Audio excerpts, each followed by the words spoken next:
목표입니다. 자, SP월셀이라고 하는 종목 한번 보도록 할까요? SP월셀. 먼저 늘 그렇듯이 연봉 한번 볼게요. 이 기술적 분석만 가지고도 시장을 바라보는 태도가 어마어마하게, 주가 흐름을 바라보는 태도가 어마어마하게 많이 바뀔 수 있어요. 충분히. 자, 제가 이렇게 줄을 쳤어요. 그죠? 그거는 2008년도에 움직였던 고점과 저점을 연결시켰죠. 이렇게 하면서 주가가 현재 위치가 어딘지를 한번 보는 거예요. 이렇게 보면은 19,000원을 벗어나서 지금 16,950원대 지금 오늘 종가를 형성한 것 같아요. 그죠? 그래서 이거 한번 표시해 볼까요? 종가 표시를 해보면 이렇게. 자, 그러면 지금 보다시피 16,950원에 표시가 됩니다. 그죠? 그러면 전체 흐름상 조금 아래쪽에 있는 거죠. 주가가 최고 고가는 43,000원까지 갔다가 지금 그렇죠. 자, 그렇고 다시 월봉 한번 보도록 할게요. 그러면 월봉. 자, 월봉을 한번 제가 또 이렇게 차트를 누르면서 표시해 볼까요? 종가 한번 표시하고.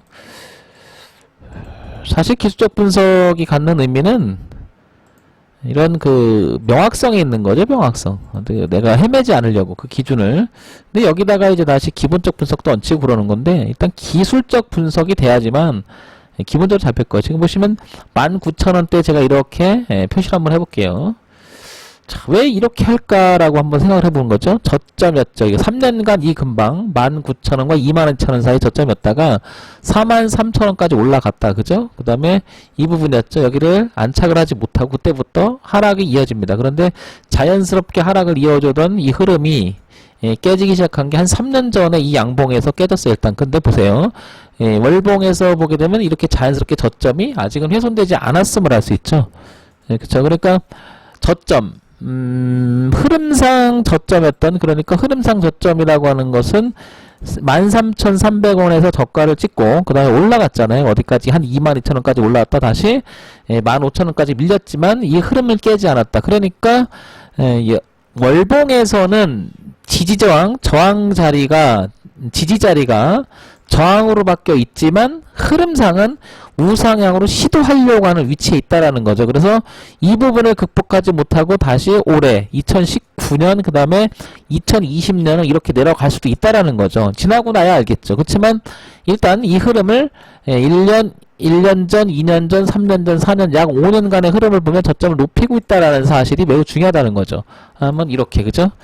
전체적인 구도는 저항도 있고 흐름상 우상향으로 올라가고 있는 그림도 보인다. 이렇게 파악이 될 수 있을 것 같고요. 주봉 한번 볼게요. 그러면 자, 주봉을 한번 보시면요. 주봉을 제가 또 이렇게 데이터 값을 좀 가져와 볼까요? 주봉상 종가 표시하고 이렇게 한번 보면 항상 기본에 모든 게 답이 있다고 보시면 돼요. 기본에. 자, 지금 보시면 이 부분이겠죠? 자, 똑같은 내용이죠? 한 18,000원, 19,000원 사이. 그 다음에 여기 22,000원 사이에 그 월봉에 똑같은 거죠. 데이터 값이 주봉이나 월봉이나 뭐 가져오는 그 데이터 값이 거의 비슷하죠? 13,000원까지 이렇게 찍어주고 반등했다 걸려있고, 그 다음에 주봉에서 제가 다시 한번 이렇게 지운다면 저점이 아직은 이렇게 높아지는 그림에 나와있다. 그러면 주봉상을 보게 되면 오차 범위가 조금 발생을 하죠. 그 얘기가 무슨 말이냐면 조금 더 밀릴 수 있겠다는 생각이 들어요. 이렇게. 그럼 이런 상태에서 이번 주에 밀려준다 그러면 15,580원까지 밀렸다. 그러면 한 지금부터 1,100원 정도, 한 1,300원, 1,400원 정도는 밀릴 수 있다라는 얘기죠. 그죠? 그 정도. 자, 그러면 이렇게 제가 줄을 다시 한번 또 추세선을 그어볼게요. 1차적으로 이 추세선을 베껴 놓을 때, 시작을 할 때 이 부분이 되게 의미가 있었단 말이죠. 그죠? 그리고 올라갔었죠. 거래도 터졌었고요. 그죠? 올라갔다가 이제 눌림을 주고 완성을 시킬 것이냐? 그러나 이렇게 흐름상 이걸 극복하지 못한다면 이번 주, 그죠? 다음 주, 그 다음에 다음 주로 이렇게 이어지는 옆으로 횡보할 수도 있다는 거죠. 그래서 이 구역을 벗어나서 만약에 이런 상태에서 좀 밀린다 하더라도 15,000원, 15,500원까지 밀렸다가 이렇게 지지하는 모습이 나온다면 흐름을 이어갈 수 있는 성질은 되게 커졌다라는 거죠. 한번 보세요. 자세히. 그러나 이게 만약에 깨졌다 그럼 올라오도록 1차 저항 있고 깨져서 옆으로 기면 2차 저항 값이니까 이렇게 돼서 내려갈 확률은 되게 높아진다는 거죠. 그러니까 지금 상태에서 S 퓨얼셀이라고 하는 것은 저항도 있고 지지가 있다라는 건 분명한데요. 근데 여기 하나 걸립니다. 이 거래량이 터졌던 이 지점에서 지금 주가 위치를 다시 한번 봐볼까요? 거래량이 터졌던 주가 위치를 보면 중심에서는 약간 밑에 있다라는 거죠. 그 얘기는 무슨 말일까요? 얘가 거래가 터지면서 누구는 사고 누구는 팔았다는 건데 지금 1주, 2주, 3주, 4주, 5주, 한 6주에 걸쳐서 지금 무엇인가 주가가 내려오고 있는데요. 이렇게 거래는 줄어간다는 거죠. 거래가 줄어가면서 내려온다는 건 무슨 말일까요? 사는 사람도 파는 사람도 그렇게 많지 않다. 그런데 가격만 약간 빠지고 있다. 그러니까 마음만 먹으면 올리려고 할 때 매물 저항 부담이 그렇게 크지 않다라는 거죠. 왜냐? 물린 사람이 그렇게 많지 않다라는 거죠. 반증할 수 있는 거죠. 그러니까 이게 이 당시 사는 사람도 있는데 사는 사람들이 누군 파는 거죠.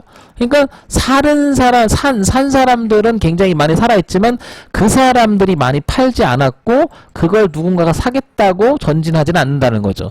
지금 현재 상태에서는. 그러니까 지금 상태로 봤을 때는 저는 이런 생각을 하는 거죠. 주가의 흐름이 현재 잠잠해지고 있다 이런 생각이 드는 거. 잠잠할 때 이런 데서 이렇게 올라가는 경우도 되게 많다라는 거예요. 그럼 다시 한번 이제 일봉으로 가보도록 할게요. 자, 일봉을 보게 되면요. 자, 여기 지지하 저항으로 이렇게 뚜렷하게 나타나 있죠. 자, 이렇게 보면요. 그죠? 자, 이 지점을 한번 유심히 보게 되면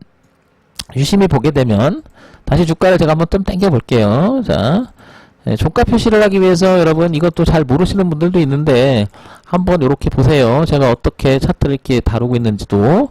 자, 이런 모양으로 갖추고 지금 현재 16,950원에 있습니다. 그죠?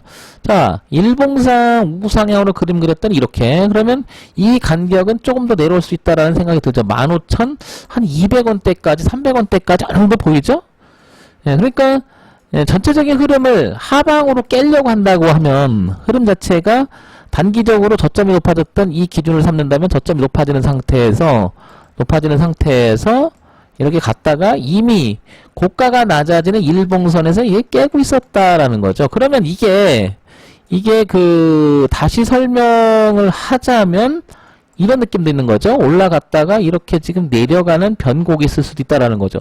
제 방송을 유심히 들어보시는 분들은 어느 정도인지 이게 감이 잡힐 거예요. 자, 요걸 다시 이렇게 한번 볼까요? 고가가 낮아지는 흐름을 이렇게 표시해 볼게요.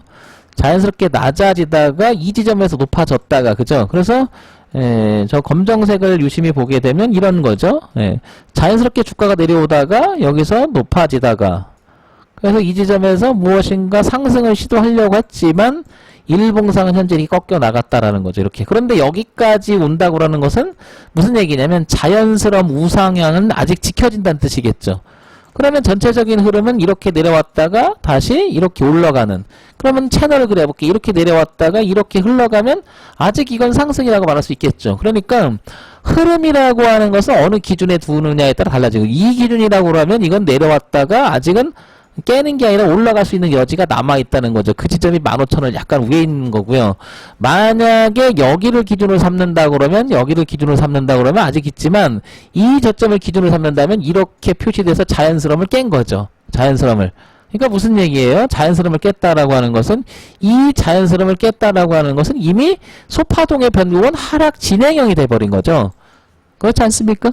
네.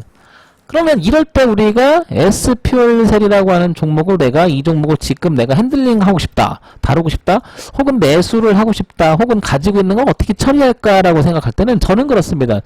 저는 지금 상태에서는 매수하지 않아요. 왜냐하면 일단 고가가 낮아진다는 이 흐름이 나오면요. 무엇인가 기준에 의해서 자꾸 무엇인가 고가가 낮아진다는 흐름이 나오면 저는 이런 흐름이 일단 죽었다고 판단되고요. 이게 잡았다 하더라도 저는 여기서 다 이탈시켜버립니다. 그냥. 황철중 대표 그게 아니라 이게 남았으니까 여기까지는 봐줄 수 있지 않을까? 여기서부터 갈 수 있으니까 맞아요. 물론 맞습니다. 맞지만 제 얘기는 이 얘기입니다.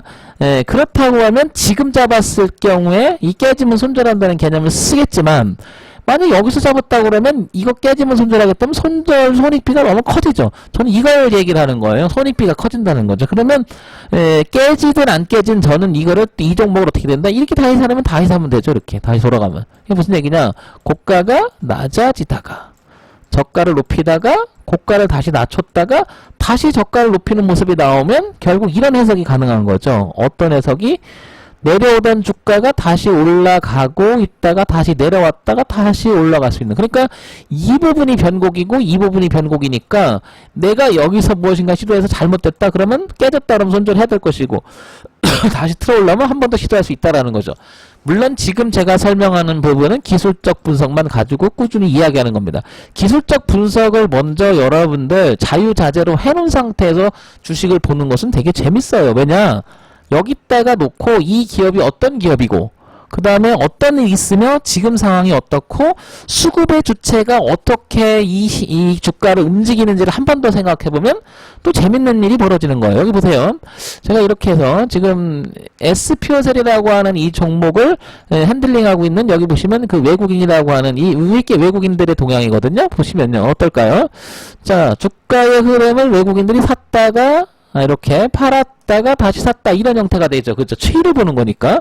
그러면 기관은 이렇게 계속해서 팔아서 지금 거의 팔 게 없을 만큼 많이 팔았다 이런 표현이 되는 거고요. 개인들은 반대로 기관이 던지는 걸 다 받아내면서 어떻게 이렇게 살 만큼 샀다 이거죠. 그러면 이 부분 이 주가가 끌어올릴 때 개인들이 많이 샀잖아요. 그러면 여기까지 사서 막 엉켰다고 따지면 이제 이 주가는 올라오면요 이 물렸던 개미들이 던질 확률이 되게 높은 거죠.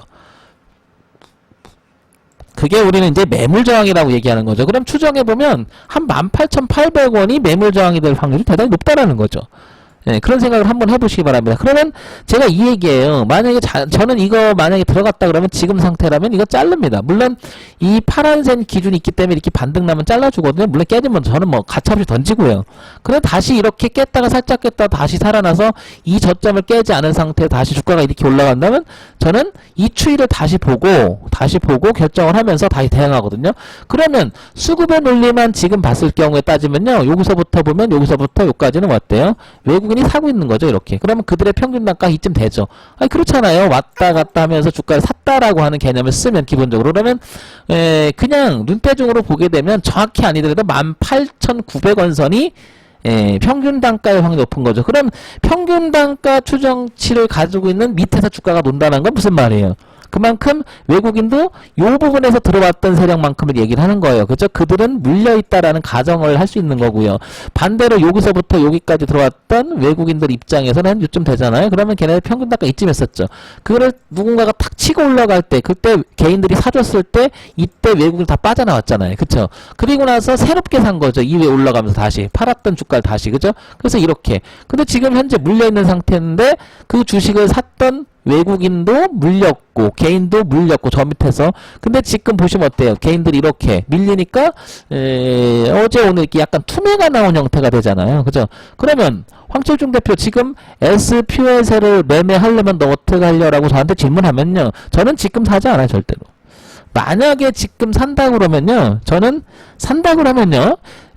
정답 있는 건 아니잖아요. 그죠? 우리가 주가를 분석하고 무엇인가 생각해 본다라고 하는 것은 기준을 잡아 나가면서 그걸 대응을 한다는 게 훨씬 중요한 의미를 갖는다고 저는 생각을 해요. 이걸 어떻게 알아요? 그죠? 아무도 몰라요. 주가가 깰지 갈지는. 그러나 과거 사례라든지 기타 수급의 논리라든지 그동안 해왔던 어떤 형태 이 논리적으로 생각해보면 그럴 가능성이 굉장히 높기 때문에 설명을 드리는 거죠. 그러면 지금 SPLC를 지금 해봐라 그러면 저는 이 15,000 이 기준을 잡고요. 이 밑에 파동을 치면 안 된다고 보는 거고요. 만약에 여기 사고 싶으면 사도 된다고 봐요. 이렇게. 이런 식으로. 근데 황철중에 해봐라 그러면 저는 안 하죠. 왜냐? 현재 흐름이 내려오니까 안 하고요. 다시 여기를 확인하고 안착을 해서 뭐 이렇게 올라가서 이렇게 된다 그러면 여기 헤드앤숄더만큼 이게 지지하정 있잖아요. 그러면 저는 여기를 등에 지고 이렇게 이쯤 노를 때 저는 매매를 할 것 같아요. 하더라도. 만약에 가지고 있다 그러면 여기를 깨지 않는 선에서 반등에 좀 잘라주고 아니면 별로 차이가 없으면 그냥 잘라버리는 거죠. 뭐 미련 맞게. 그래서 우리가 손절이라든지 이런 것도 뭐 손절도 그냥 저는 3% 잡아요. 저는 이게 조금 안 맞는다고 봐요. 시장이 제시하는 어떤 가격대에서 의미 있는 파동을 얘기하는 게 낫겠죠. 차라리. 자 그러면 하나 더 높여볼까요? 저는 그런 기준보다는요, 대표님, 아까 설명 잘 하신 것처럼 이렇게 이 월봉을 보면서 이렇게 대응할 수 있을 것 같아요. 그래서 월봉이 완전히 깨져서 어차피 지금 2019년 말이니까 내년 이제 얼마 안 남았죠. 2010년. 그럼 봉이 이렇게 소위 말해서 이제 월도 바뀌고 연도 바뀌는 이 지점에서 만약에 봉이 이렇게 온다면 그럼 그때 자를 거고, 그냥 이거는 그냥 이렇게 잡아가서 그런 기준으로 볼래요. 훌륭합니다. 전 나쁘지 않다고 봐요. 대응의 기준은 굉장히 다양한 건데, 황철중 대표 너 지금 대응 어떻게 할래라고 저한테 물으면 전 철저하게 어떻게 하느냐면 손익비를 보고요. 손익비, 즉 내가 여기서 걷어들일 수 있는 기대 수익의 폭보다는 기대 손실의 폭이 적었을 때 저는 매매를 하려고 하지, 그게 매칭이 되지 않으면 하지 않는 쪽이에요. 어느 자리든지 매매 다 가능해요. 저는 그렇게 봐요. 자, 보세요. 어떤 분들은 이렇게 매매하시는 분들도 있습니다. 이렇게 보고요. 어차피 추세 지지가 아니겠느냐. 그러니까 이쯤 밀리면 나는 사겠다라고 하는 분들도 있어요. 그리고 파동 밑에 좀 자르겠다. 이렇게 하시는 분들도 무지하게 많습니다. 다 맞다고 봐요, 저는. 다 맞다고 봐요. 이게 왜 틀려요? 그죠? 틀리고 맞다의 문제가 아니고, 이런 자리가 내가 만약에 저점이 돼서 꼭지가 돼서 반등하게 되면 많이 가요. 깨면은 조금이면 손절해. 조금만 하면 되고요. 그런데 여러분들은 들어가면 무조건 수익을 내려고 하기 때문에 확률적으로 접근하기 때문에 그래요. 주식 매매는요, 확률도 물론 되게 중요하지만요, 데이터 매매가 훨씬 중요한 겁니다. 생각을 해보세요. 여기서 3% 손절, 3% 손절, 3% 손절, 3% 손절을 5개 했다고 해봤자 3 곱하기 5면 15% 손절이죠. 근데 상한가 한 번만 때려주면 이런 자리에서 30% 가죠. 누가 이겨요? 5번 지고도 한 번 이긴. 즉, 확률은 졌지만 통계에서도 이길 수 있다라고 하는 그런 기본적인 성질을 생각해 볼 필요가 있는 거예요. 그러니까 초보님들이나 이제 기준을 못 잡은 사람들 입장에서는 이런 기본적인 개념들이 안 잡혔을 확률이 되게 높다는 거죠. 아주 기본적인 것 중에 하나인데요. 이렇게 보신다고 하면 SPL셀이라고 하는 종목을 어떻게 대응할지가 나와 있지 않을까 싶습니다. 더 구체적으로 한다면요. 틱봉을 한번 볼게요. 틱봉을 보게 되면 한 120틱 정도를 보게 되면 이게 이제 하루치잖아요. 이렇게 하루, 이틀, 3일 이렇게 표시가 되는 건데 주가 흐름이 그렇지 않습니까? 자, 그러면 120번을 움직였을 때 봉이 하나 형성이 되는 건데요. 이렇게 생각할 수도 있죠. 틱봉을 보게 되면 지금 이 흐름의 주가 흐름은 어쨌든 이렇게 주가가 내려오고 있다라는 것은 분명한 것 같아요. 그죠? 그래서 오늘 이 자리를 깨고 내려갔던 어떤 기술적 흐름은 며칠 전에, 그러니까 이렇게 올라왔다가 이 12월 2일 날 이렇게 깼지 않습니까? 3일 4일 지나면서 깼다. 그죠? 이렇게 왔는데 여기 왜 부딪혔느냐고 물으면 저는 이런 생각을 지울 수가 없는 거예요. 저런 부분들이요, 이게 우연이라고 생각하진 않아요. 이게 이런 파동의 진폭이나 이런 내용들이 보세요. 이게 우연일 것 같으면 이런 우리가 이제 흔히 쓰는 채널이라든지 지지라든지 저항이라는 말을 잘 쓰지 않을 거예요. 그런 현상들이 굉장히 많이 벌어지니까 보편적으로 지지와 저항이 무엇이냐, 변곡이 무엇이냐, 채널 진폭이 무엇이냐를 사람들이 논하는 거지, 그게 없다라면 논하지 않겠죠, 여러분. 그죠? 자, 정문일침에 오랜만에 강의를 들으니까 괜찮죠, 여러분? 자, 여러분들 항상 긍정적인 댓글 달아주시고요. 저한테 그게 힘이 돼요. 제가 불가피하게 지금 방송을 쉬었다가 쉰 게 아니에요. 그동안 전 활동을 계속 하고 있었는데 이 유튜브를 하면서 많이 느끼는 건데, 여러분, 저를 이렇게 보면은 제가 열심히 강의를 하고 이렇게 하면 여러분들 댓글을 안 달아주시고 저한테 이렇게 요구 없으면요, 생각을 해보세요. 제가 할 이유가 없잖아요. 그죠? 여러분들의 응원이 저한테는 무지하게 힘이 돼요. 그러니까 강의 잘 들으시면 정말 잘 보고 있습니다. 그 다음에 부정적인 댓글 제발 좀 달아하지 말라고 이런 것도 많이 하세요. 저는 아주 꼴보기 싫어합니다. 그런 인간들. 굉장히 싫어하니까 여러분들이 적극적으로 저를 도와주셔야지 여러분들 좋은 강의 계속 들을 수 있어요. 그렇잖아요. 예? 아시겠죠? 그래서 구독자도 많이 눌러주시고요. 좋아요도 많이 눌러주시고요. 응원도 많이 해주시기 바랍니다. 그리고 이데일리 TV에서 제가 금요일마다 신대가들의 투자라고 하는 방송을 하고 있어요. 아마 보신 분들도 있을 거고요. 유튜브에만 있는 게 아니에요, 제가. 아무래도 그렇지 않습니까? 그러니까 거기도 있고, 또 하나는 제 오픈 채팅방에서 제가 운영도 하고 있으니까 정문일침이라고 치면 나옵니다. 그래서 그쪽 방으로 들어오셔도 되고요. 그 루트가 굉장히 많이 열렸으니까 기술적 분석 하나만큼은 황철중 대표한테 제대로 한번 배우고 싶다 그러면 저한테 지속적으로 많이 관심을 쏟아주시면 제가 적극적으로 여러분을 많이 도와드릴 테니까 여러분 참여 많이 해주시기 바랍니다. 자, 좋아요, 구독자 신청 많이 눌러주시고요. 계속해서 제가 이제 강의를 해서 계속해서 올릴 테니까 여러분 정말 아낌없는 응원의 박수 많이 보내주시기 바랍니다. 아셨죠? 청문일침이었습니다.